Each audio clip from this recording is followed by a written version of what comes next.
Japan Station is made possible in part by Patreon support. If you would like to make sure that I can keep bringing you more content like this, then head on over to japankyo.com/Patreon and sign up for as little as $1 a month. Ladies and gentlemen, welcome to Japan Station. Welcome to Japan Station, a production of japankyo.com. This is the podcast where we teach you everything you should know about Japan, plus a few other things. I'm your host, content creator, founder of japankyo.com, and the anime linguist on YouTube, Tony R. Vega. So I'm back from Japan. I survived my walk from Yamaguchi Prefecture all the way down to Kagoshima. Specifically, I made it to Sakurajima, the active volcano. It was over 500 kilometers. I still have to work out the math and figure out exactly how long it was in terms of distance, but I made it. I survived. It wasn't easy. It was 30 days of walking every day. But I won't get into all the details in this episode because that is for the next episode. I'm going to be dropping an episode shortly in which I tell some stories and I share some highlights from this latest long distance walk across Japan. But I do want to put out something new instead of just re-releasing something. So I thought I'd share a little story about how I saved potentially at least a couple hundred, if not maybe $300 on my flight, to and from Japan. This might be helpful to some of you who are planning to go to Japan, or maybe you live in Japan and you're planning a trip back to your home country. It's good to be aware of these things. So I'll start from the very beginning when I booked my flight to Japan for this latest trip, the trip to, specifically I was going to Hiroshima because that's where I started the trip. I stayed in Hiroshima and then I would take the train to Yamaguchi Prefecture, which was right next door in terms of prefectures, right? It's the next prefecture over to the west. So again, I stayed in a hotel in Hiroshima City, took the train, would walk, and then I'd train back to Hiroshima, and then I'd do it again. I was using one of these JR passes, and this is actually another way to save money. So this is a little bonus tip for you foreigners, right? For the people that are going to Japan from outside of Japan, right? You don't live there. You have access to these special JR passes. Now, the real JR pass, the one that is most famous, is the one that covers all of the JR lines across the country. That one used to be a pretty good deal, but in the past couple years or so, they raised the prices. And to be honest, for most people, it's not really that good of a deal anymore. Now, if you're going to be on the bullet trains a lot within like a 7-day period or whatever period you select, because you can select different periods, then maybe, then actually it might be a good deal. But for most people, no, it's actually just better to use the whatever, your IC card, or to just buy tickets, because you're not going to end up saving money with one of those JR passes. However, there are regional JR passes. For example, I used 2 of them this time around. The first one that I got was a 7-day pass for the Sanyo area. So basically, this covers the area from Shin Osaka all the way down to Hakata in Kyushu. And a 7-day pass was 26,000 yen. So that's probably around $170 at the current exchange rate. I'm just roughly estimating here. And that is a pretty good deal if you're using the bullet train multiple times within that week. Ideally, almost every day, if not every day. I was using it every day pretty much because I was staying in Hiroshima, and then I would take the bullet train and the regular train over to where I left off, and then I would get back on it at the end of the day and make my way back to Hiroshima. I wanted to stay in a big city area because it's always nice to do that. Plus, I wanted to spend some more time in Hiroshima Hiroshima because they've got some good food and all that. And I enjoy the okonomiyaki and the kaki fry, the deep fried oysters and all that. So wanted to spend some time in Hiroshima. So I did it that way. It was more convenient for me. And that 26,000 yen pass, I was able to get my money's worth and more because I was using the bullet train, I think, pretty much every single day. And remember, this covers all the way from Shin Osaka to Hakata. So you can stay in Osaka, use that bullet train pass, or, well, use the JR pass, make it all the way down to Hakata in Fukuoka, explore that area, go to Hiroshima. You can go to all these major areas that are well known for many things, and you can get your money's worth no problem. So that is something to be aware of. Another pass that I used was the 7-day all Kyushu pass. So this covers the area from Fukuoka all the way down to Kagoshima. So, of course, it covers the regular JR trains, but it also covers the bullet train. And here's something that you should be aware of, and I'll probably talk about this when I talk about doing the Kyushu challenge and all that. It's actually more expensive to use the trains in Kyushu on average. There may be some exceptions here and there, but I've noticed that especially like the bullet train, but even the regular JR lines, yeah, they tend to be pricier on a per kilometer basis. Why? I suspect it's because there's just less people, thus less riders for the train. So they have to charge more, again, on this per kilometer basis. Like the bullet trains in Kyushu are really pricey, like off the top of my head. So I was staying in Kagoshima Prefecture, if I remember correctly. I was in Izumi City, which is kind of a little bit more north in Kagoshima Prefecture towards Kumamoto. And like one bullet train ride up to Hakata was around 7,000 yen, which is like $50. So if you're doing a round trip, that's going to be like around $100. And remember, the pass is 26,000 yen for 7 days. So that's like $170. So just that one trip alone is covering, around the half, maybe not exactly half, but it's covering a big portion of that 7 day, 26,000 yen, that you would pay for that pass. So, if you're going to be exploring, Kumamoto, Hakata, you want to make it down to Kagoshima, within that 7 day period, it wouldn't take that much of usage of the bullet train to make up your money. So, in my opinion, if you plan your trip well, using these regional passes could actually be really, really beneficial. Like you could save quite a bit of money, and I think it might be better than the all Japan JR pass. Now, it all depends on how you plan out your trip, but for me, I have a very weird use case because I was walking across Japan, so I had to use the train back and forth a lot every single day. But I think if you plan your trip well, those are a much better deal than the JR pass, the general JR pass. So that is one way that I was able to save money. And if you do it well, you might even be able to stay in a cheaper place. Like you might stay in, for example, Kumamoto, which might be cheaper than staying in Hakata. Hakata hotel prices can get really high. And it's so popular because that's kind of like the main city in Fukuoka. So it's something to be aware of. You got to book early or you're going to pay a lot. But one other way to maybe save some money would be if you're going to go to Kumamoto anyway, you can book your hotels for Kumamoto and then you can use the bullet train with one of these passes to explore the rest of Kyushu. And then you might still save money because Kumamoto might be so much cheaper to stay at than in Hakata. So be aware of that. Anyway, so here's the real part of the story, which is about airfare and traveling, to and from Japan. So this time around, I was able to get the cheapest airfare that I've ever paid to go to Japan.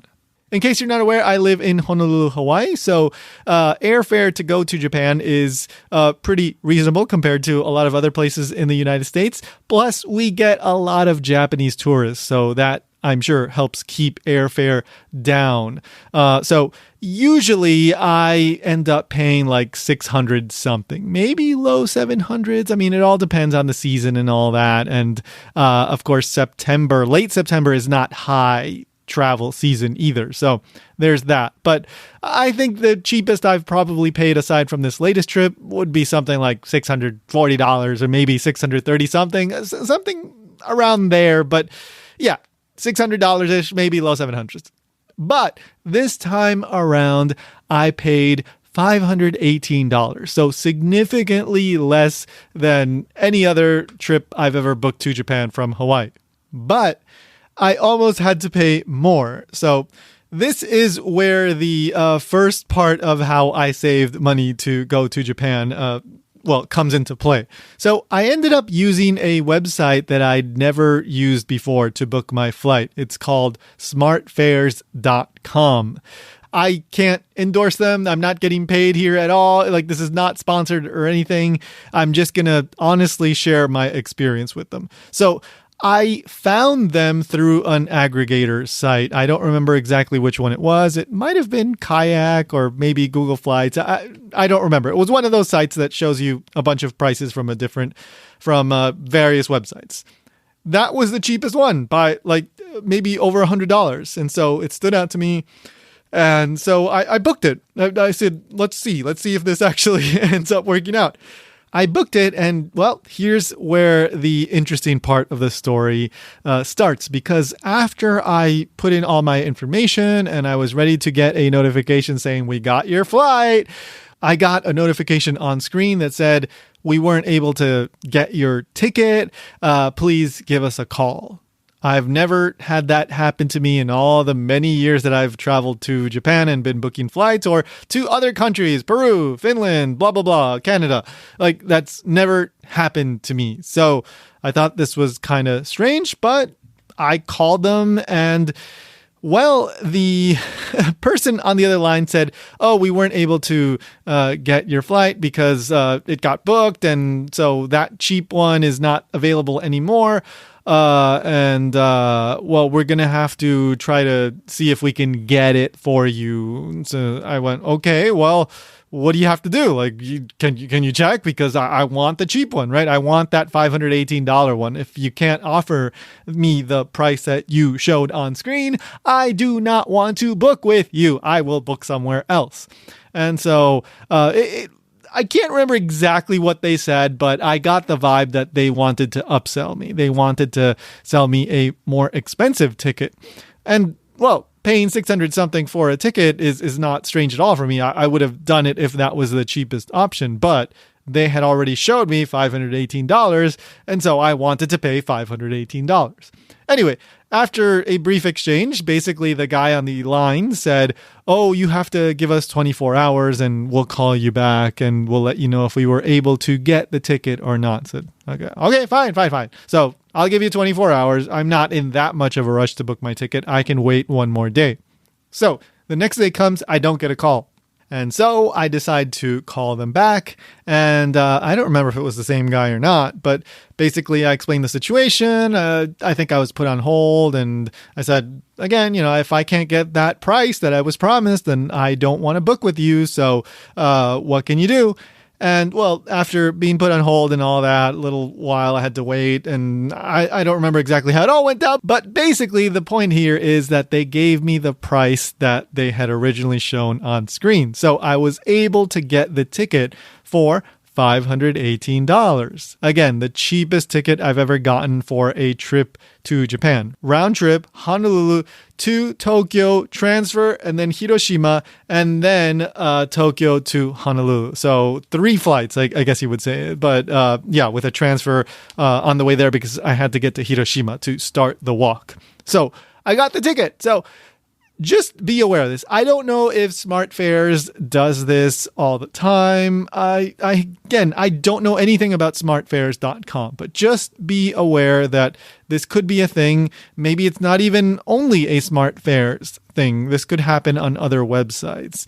Maybe, the idea here is to show you a price, and then you call and they might be able to get you that price, or maybe they say, we can't get you that price. Would you like to book the next highest?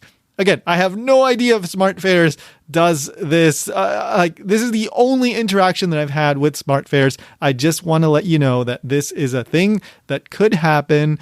So sometimes you got to be stubborn and stick to your guns and say, hey, I'm not going to pay more. You said this, so give me that price. And sometimes it works out. It worked out for me. But the story doesn't end there, because I almost lost all that money that I saved from being, stubborn, or from not buying the more expensive ticket right before I came back to the US. So what happened is, on the day of my return flight, I go to Haneda Airport in Tokyo. I go to the check-in counter and I'm going through all the stuff. They look at my passport and this and that.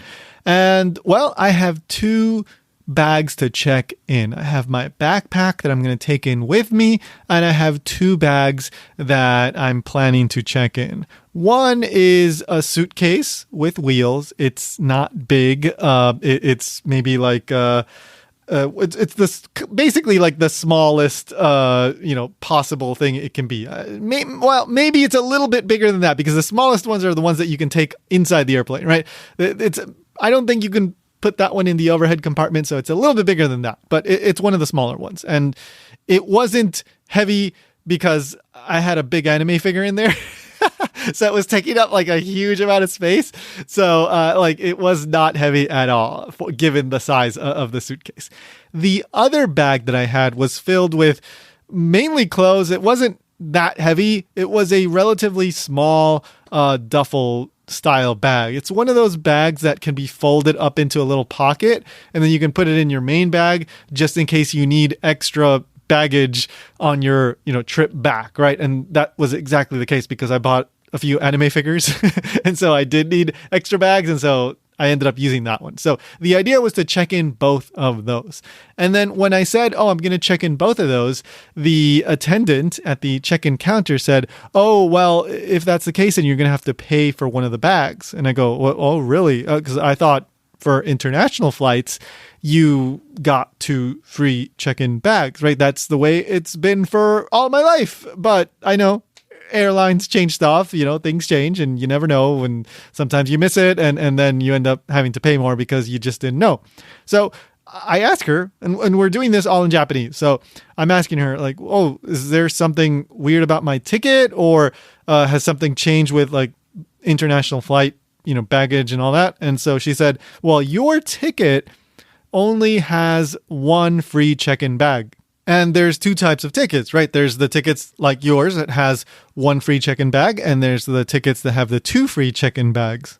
Now, I didn't know this. Like I said, I always thought 2 check-in bags were just the default. But I guess ANA, I was flying ANA, but this could be the case for any airline. So just always check on this before you fly, especially if you're planning to buy a lot in Japan. But anyway, a little bit besides the point. The point here is that I didn't know that. So I put 2 and 2 together, and I figured that the reason why I was able to get such a cheap ticket at $518 was at least in part due to this, right? The fact that I didn't have 2 check-in or 2 free check-in bags, right? I only had 1. So maybe that's what got me the $100 off of my ticket. And so I said, okay, so if I have to pay, there's shogunai, right? There's nothing I can do. So how much will that be? So I'm pretty sure she was new to the job, because she had to go confirm things with a couple times, maybe like 3 times. Anyway, so she had to confirm how much I had to pay. And I think she left the desk and came back, and she told me 20,000 yen, which would be like, I don't know, like $150 or maybe like 140 something dollars. That's a lot of money, right? Like, especially since I'm thinking about what I paid for the ticket, $518 plus $140. Well, suddenly that ticket is like basically $670, that or $660, something like that. Like, that's not so cheap anymore. That is not a new record for me. I just wasted all that savings because I bought a couple anime figures and not everything could fit in my main bag, and now I have to use that extra little duffel bag thing. So that was awful. Like, I was like, oh no, like that just ruined everything, right? Like, yeah, I could pay for it, of course. Like, but here I was thinking, I got a good deal on this ticket, and now I have to pay. like everything, that all the savings is just going to go down the drain. So I'm ready to pay. And I go, okay, fine. Yeah, there's nothing I can do about it. So I take out my credit card. And, well, so she says, how are you going to pay? And then I go, credit card. And so I take out the credit card. And then again, like I said, she seemed new to the job. I don't know what was going on, but she said, oh, okay. And then she had to leave the desk to check on something. So I didn't pay yet. I was waiting for her to come back. And then when she comes back, I ask her, so can I take on the plane, right? This little duffel bag, right? As my personal item, right? Because you have the bag that you can take on, as your, carry-on, and then you have your personal item. And I didn't have a personal item. So can I take it on as the personal item? And so then she stops and she kind of thinks about it. And then I as you may know, I'm legally blind, right? That's kind of why I'm doing these long distance walks, and to show, people with visual impairments can do these things. Anyway, so she walks off with the bag, and I guess there was one of those little compartment, like sample compartments that you can like stuff your bag into to see if it fits. And so I guess that's what she did, right? She took the bag and put it into that little display, like sample compartment thing, so you can, test it out. I couldn't see what she did because she walked away too far away from me. And then she came back and she said, well, in terms of the weight, this is fine, but it's a little too wide. So she said, and I'm going to say the Japanese and then I'm going to translate it for you just so you understand exactly the nuance here. She said, 預けた方がいいです. And so that means it would be best if you checked it in. Now, this doesn't mean you can't take it on with you. This just means it would be best if you take it in with you. It's a rather vague response, right? To like, can I take this in? It would be best if you do, or it would be best if you check it in, right? And so, me being the pushy foreigner I am in Japanese, I ask her, so does it would be best if you check it in mean that I can't take it on as a personal item with me? So I ask, それダメってことですか? Right? Like, as a personal item. Is it ダメ that I take it on as a personal item? And she is a bit flustered, kind of quiet. She seems a bit, like she's in an awkward situation. And what she does is she says the exact same thing again. She repeats it. She says, 預けた方がいいです. And then I repeat my question. I say, それダメってことですか? Right? Like, I ask, like, so does that mean that I can't take it on as a personal item? And so I can't remember exactly what she said, but again, it was all just kind of like vague, and she seemed like kind of nervous and unsure of herself. And she wasn't giving me a straight answer, right? She wasn't saying like yes or no. Like for like U.S. airlines, they're going to tell you, no, you can't take it on. Yes, you can take it on. And she wasn't doing that. Yeah, she wanted me to check it in because she thought it might be slightly too big. But she wasn't just being straight up, like just honest with me, like just saying yes or no. And I'm not going to pay $20,000 unless you tell me, no, you can't take it on with you, right? You have to check it in. So then I say, okay, well, what about if I rearrange some of the stuff? If I take out a couple things from the duffel bag and put it into the bigger bag or my backpack? And she's like, oh, okay.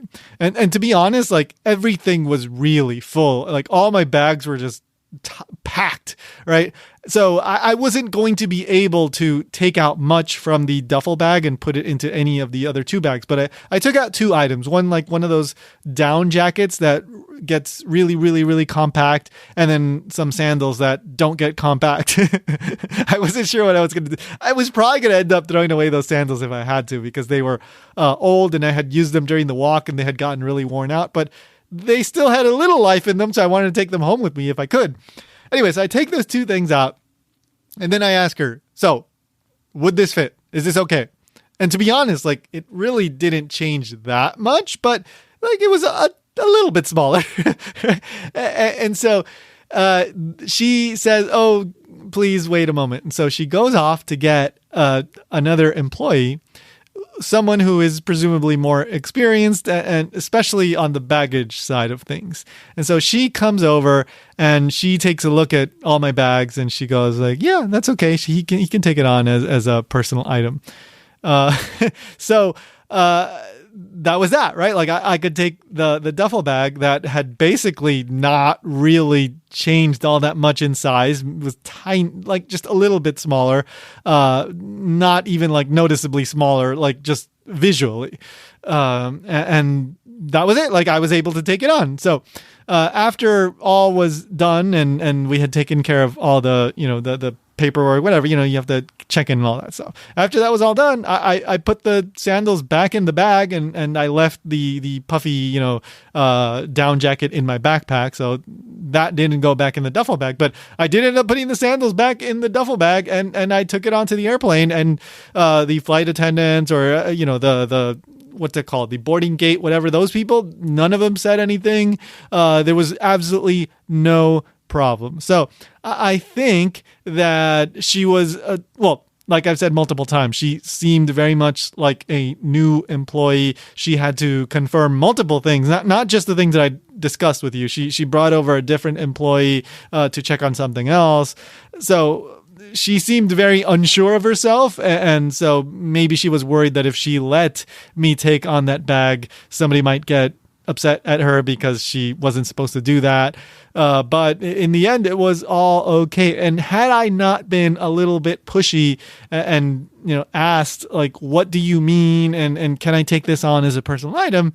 I would have ended up paying the extra 20,000 yen for no reason. And I would have lost everything that I saved on the airfare ticket. But because I was a little bit pushy and I stuck to my guns both times, both with SmartFares and ANA, well, specifically this one employee, I was able to save money. So I'm not saying anything negative about ANA. My experience with ANA was wonderful, as it always is. I've never had a bad experience with ANA.